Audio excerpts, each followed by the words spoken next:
La plupart des bâtiments futuristes conçus pour la foire ont été détruits immédiatement après la tenue de l'événement, y compris le pavillon Nelly's Fine Food en forme d'œuf et le pavillon Ford Motors Company au toit arrondi en forme de balle de golf.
La vision de l'avenir de la foire affichait un optimisme technologique unidimensionnel. L'expo n'affichait aucune vision qui prévoyait des changements sociaux dramatiques, comme si la société allait rester exactement la même que celle des années 50 et 60.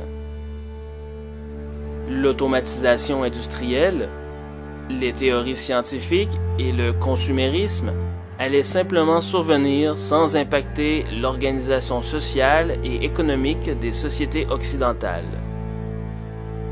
Enfin, on ne prévoyait aucun inconvénient majeur à cette vision, qui remettait beaucoup de choses en question.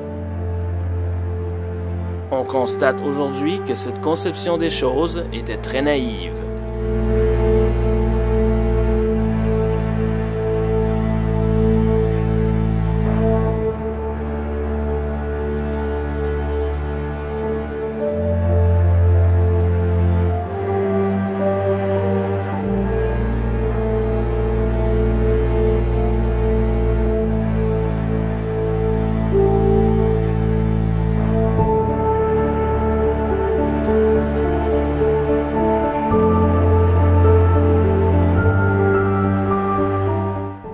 L'Exposition universelle de Seattle voulait donner aux visiteurs un aperçu de l'avenir imaginé par ses concepteurs.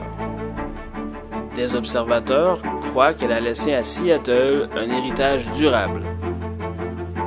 C'est certainement le cas pour l'immeuble Aiguille qui fait désormais office de signature du panorama de Seattle.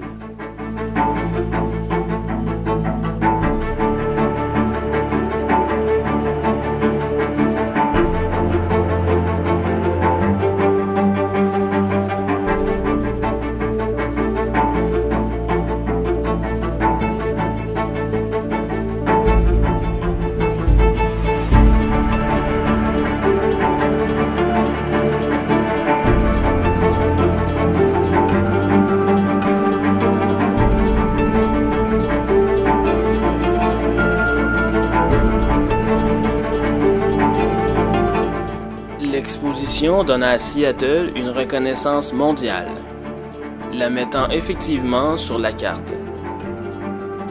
Des années de planification furent consacrées à la foire grâce au désir acharné des promoteurs et des rêveurs.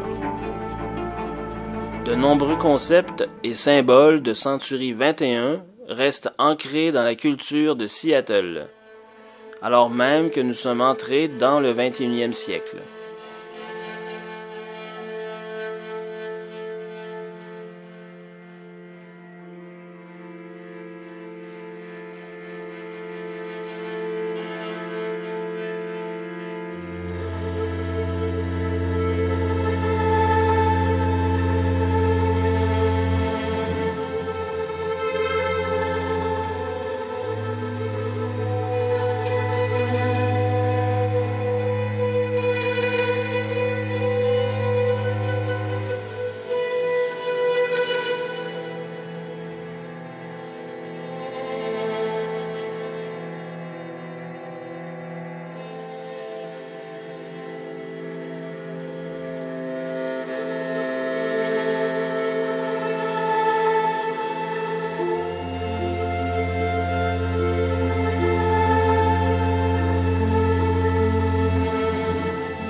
La Seattle World's Fair eut ses débuts dans une foire antérieure sur le campus de l'Université de Washington en 1909, l'exposition Alaska-Yukon Pacific. Commémorant la première ruée vers l'or du Klondike en 1897, l'Alaska-Yukon Pacific attira plus de 3,5 millions de visiteurs venus du monde entier, donnant à Seattle de l'attention et une importance en tant que leader du commerce dans la région de l'océan Pacifique.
En peu de temps, un mémoire fut rédigé.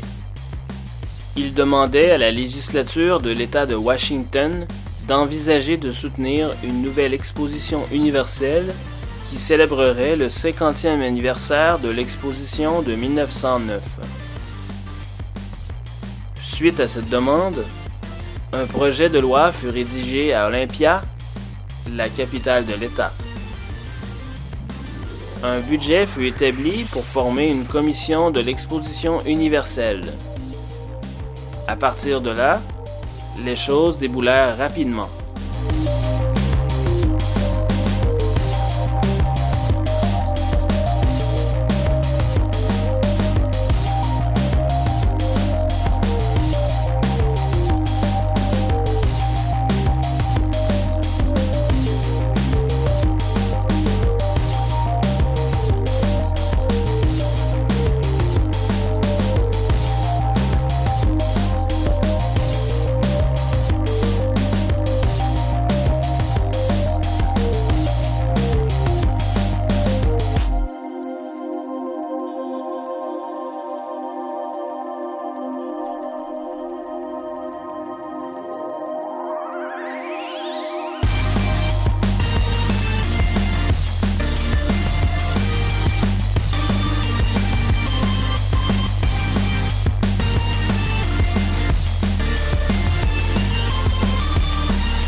La célébration du 50e de l'Expo de 1909 arrivant rapidement, l'année 1959 était jugée trop hâtive pour tenir l'événement.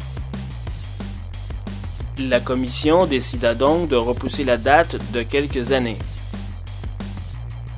Le temps supplémentaire leur permettrait de mieux planifier l'événement. Pour commencer, ils devaient choisir un site pour le parc des expositions.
Les premiers choix comprenaient Fort Lawton, Duwamish Head, First Hill, la base navale et aérienne de Sandpoint, Union Bay, près de l'Université de Washington, et le site de l'Auditorium civique au nord du centre-ville de Seattle, au pied de la colline Queen Anne Hill.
Bien que les autres sites étaient plus grands, la commission pencha vers le site de l'Auditorium civique, sachant que les bâtiments restants de la foire pourraient être utilisés pour un centre municipal. Une fois que les commissaires découvrirent que le très réussi Festival d'Angleterre de Londres en 1951 se tenait également sur un site de 28 acres, ils choisissèrent ce lieu.